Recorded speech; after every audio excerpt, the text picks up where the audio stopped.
I am here with Cheryl Becker, and she is the president of eCreate Stitches.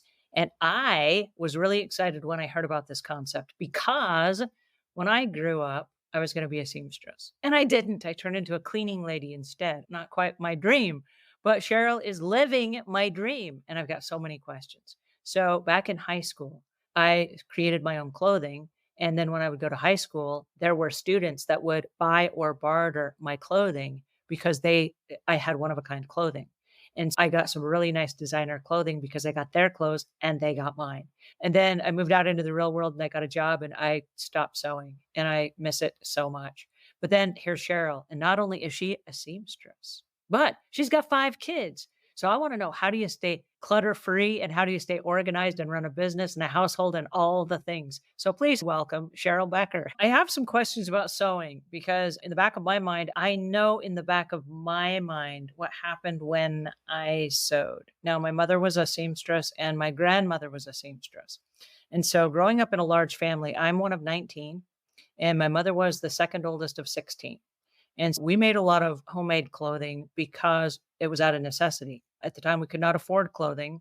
And I don't know, fabric was maybe cheaper and we could buy bolts of fabric. We bought some ugly fabric, no lie.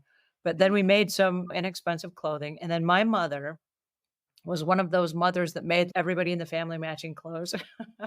Oh, wow. Have you ever seen those where the whole family is, Yeah. everybody's wearing the same shirt or whatever, different Yeah. sizes? Okay, that was us. And then if we went somewhere like to an amusement park, she'd look for the shirt, and then, oh, those are all my kids right there. So Mhm.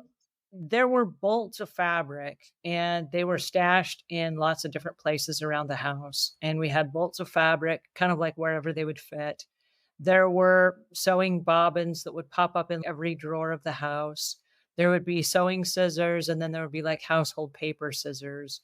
And of course, we weren't allowed to use the metal sewing scissors, but there was like sewing stuff strewn all over our house. And then growing up, I replicated what I knew. And so there was sewing stuff strewn all over my house.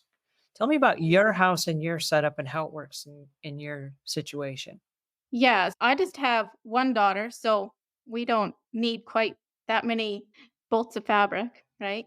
And I have done a lot of saving, but when I came upon this idea of decluttering, reality is that I'm not using this fabric and I'm not going to use it anytime soon. So I just started getting rid of it. I like to sew quilts and do that kind of crafty stuff. But then when I started this business, it's like I'm going to have to just focus on dresses. I can't try and do both of these at once. I do like to be organized, so it wasn't hard for me to just start getting rid of stuff and say, "Hey, if I get into it again, then we can get more stuff later," kind of thing. Now, that's a question that I'm going to ask because there are a lot of people that don't have that discipline. And that takes a lot of discipline. What you did, where you said, I'm not doing quilts right now, I'm doing dresses. And to be very specific and to hone it in on that particular thing.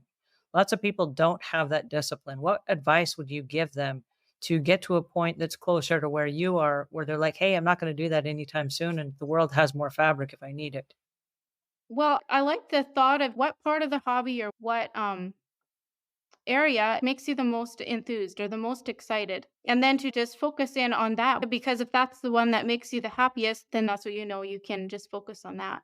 When come to fabric, and I know for me, every piece of fabric to me was a possibility. I would see Mhm. something and say, "Oh, I can make this out of that." And I didn't have the discipline to say I'm only making dresses. And so every piece of fabric to me represented a project of my creativity. What would you say to people who already have gobs of fabric? Maybe they got a storage unit full of fabric and bobbins and thread and different elastic and all the different stuff. What would you say to people that already have that and know that they need to scale some of that back? Well, one thing is if they're wanting to scale back and to get rid of some of that, that their stuff can also make somebody else happy by give it away or use it as gifts or things like that to help make somebody else happy. I love that idea.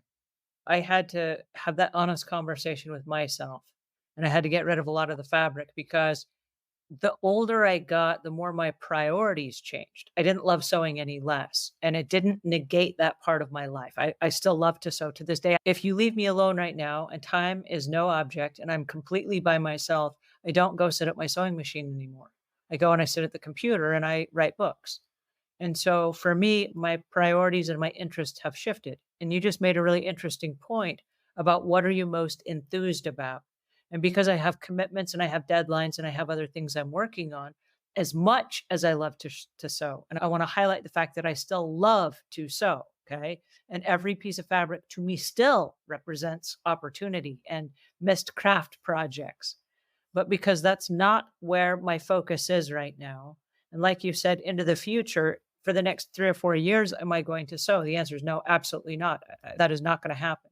If I have any free time, I have other commitments right now that I've already made commitments to. And so letting go of that fabric was a hole in my heart. Where I was like, I'm going to let it go.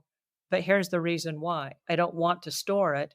And storing it and keeping old fabric is not going to make it be any more fashionable unless I hang on to it for another 30 years or something. Yeah, and the other thing, is I like to listen to the Minimal Mom, and she talks about all this stuff that being inventory, and we have to keep track of it. We have to make sure it's where it should be, and we have to take care of it. And if all this stuff makes me overwhelmed, and I would actually feel free and lighter just because it's gone, then that freedom of mind to me is far more important than the fact that this fabric could make cool things. Were you always in a place where you were very niche oriented and you just had like minimal fabric? Or did you at one point have more fabric and then you got rid of some of it? Yeah, I did have more, and it would just sit there, and I never did make anything out of it because I'll never have time for this. I have way too many other things to do. It was very discouraging, and when I realized that I got rid of it, that would actually be a weight off my shoulders, even though I'd love to do it still, but now is not the time. Obviously, I'm not getting to it, so I may as well just get rid of it because it's just a weight. How can they connect with you? Yeah, so just go to ecreatestitches.com/pattern, and that's where they can get the free pattern. You can just download it from email and print straight from home. It's got 5 pieces to it. Very simple dress. And it's for knit fabrics, and the pattern has 6 sizes, so from extra small to 2x large. It's included in the pattern. Just choose which size fits your measurements. Thank you for sharing this with us today. I'm going to leave links in the notes as well to your stitches.com. I hope you guys, if you're not seamstresses, I hope you guys reach out to friends of yours, make sure they get a free pattern because I think that it would be awesome if Cheryl's dresses were made. I think that would be so awesome.